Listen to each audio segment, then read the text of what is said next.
Welcome back to Lakshmi kitchen. ಇವತ್ತಿನ ಈ ವಿಡಿಯೋದಲ್ಲಿ ಬೇಕರಿಗಳಲ್ಲಿ ಸಿಗುವಂತಹ ಮಿನಿ ಕೋಡ್ಬಳೆ ರೆಸಿಪಿ ಯಾವ ರೀತಿ ಮಾಡೋದು ಅಂತ ನೋಡೋಣ. ಇದಂತೂ ತುಂಬಾನೇ ಕ್ರಿಸ್ಪಿ ಆಗಿರುತ್ತೆ, ಹಾಗೆ ಸಖತ್ ರುಚಿಯಾಗಿರುತ್ತೆ ಅಂತಾನೆ ಹೇಳ್ಬೋದು. ಹಾಗಿದ್ರೆ ಈ ರೆಸಿಪಿ ಯಾವ ರೀತಿ ಮಾಡೋದು ಅಂತ ನೋಡೋಣ ಬನ್ನಿ.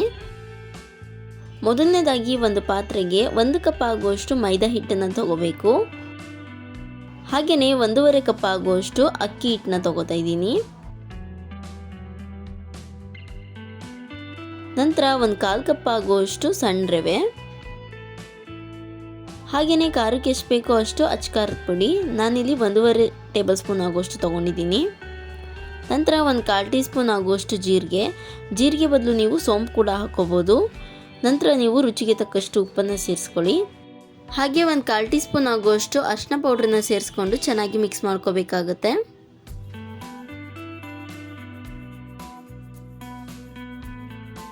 ಮಿಕ್ಸ್ ಮಾಡ್ಕೊಂಡಿದ ನಂತರ ಎಣ್ಣೆನ ನಾನು ಮೊದಲೇ ಕಾಯೋದಕ್ಕಿಟ್ಟಿದ್ದೆ. ಕಾದಿರುವಂತಹ ಎಣ್ಣೆನ 2 ಸೌಟ್ ಆಗುವಷ್ಟು ಸೇರಿಸ್ಕೊತಾ ಇದ್ದೀನಿ.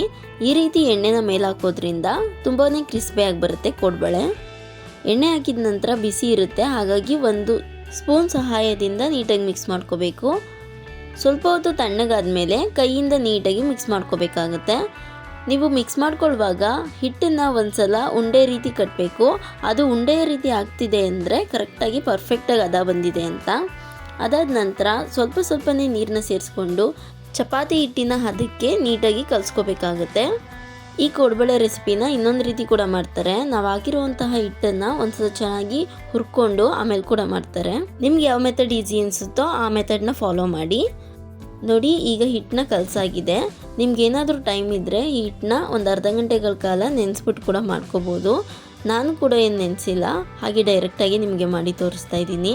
ನೆನೆಸೋದ್ರಿಂದ ನಾವು ಹಾಕಿದ್ದೀವಲ್ಲ ರವೆ, ಮೈದಾ ಮತ್ತು ಅಕ್ಕಿ ಹಿಟ್ಟು ಎಲ್ಲ ಒಂದಕ್ಕೊಂದು ಚೆನ್ನಾಗಿ ಹೊಂದ್ಕೊಳ್ಳುತ್ತೆ. ಈಗ ಕಲಸಿಟ್ಕೊಂಡಿದ್ವಲ್ಲ ಹಿಟ್ಟಲ್ಲಿ ಸ್ವಲ್ಪ ಪ್ರಮಾಣ ತಗೊಂಡು ನೀಟಾಗಿ ಈ ರೀತಿಯಾಗಿ ರೋಲ್ ಮಾಡ್ತಾ ಬನ್ನಿ. ಒಂದು ಸ್ವಲ್ಪನೂ ಕೂಡ ಹಿಟ್ಟಲ್ಲಿ ಕ್ರ್ಯಾಕ್ ಇರಬಾರ್ದು, ಆ ರೀತಿಯಾಗಿ ಚೆನ್ನಾಗಿ ರೋಲ್ ಮಾಡ್ಕೋಬೇಕು. ರೋಲ್ ಮಾಡ್ಕೊಂಡಿದ ನಂತರ ನಾವು ಮಿನಿ ಕೋಡ್ಬಳೆ ಮಾಡ್ತಿರೋದ್ರಿಂದ ನಮ್ಮ ಬೆರಳಿಗೆ ಒಂದು ರೌಂಡ್ನ ಸುತ್ತಿದ್ರೆ ನೋಡಿ ಸಾಕು, ಈ ಸೈಜ್ ಪರ್ಫೆಕ್ಟಾಗಿ ಬರುತ್ತೆ. ಇದನ್ನು ಸ್ವಲ್ಪ ತುದಿಲಿ ಪ್ರೆಸ್ ಮಾಡಿಬಿಟ್ಟು ಹೊರಗಡೆ ತೆಗೆದ್ರೆ ಈಸಿಯಾಗಿ ಬಂದ್ಬಿಡುತ್ತೆ. ಈ ರೀತಿಯಾಗಿ ಹಿಟ್ಟನ್ನ ಮಾಡಿಕೊಂಡು ಮಕ್ಳಿಗೆ ಕೊಟ್ಟರು ಕೂಡ ಈಸಿಯಾಗಿ ಮಾಡಿಕೊಡ್ತಾರೆ.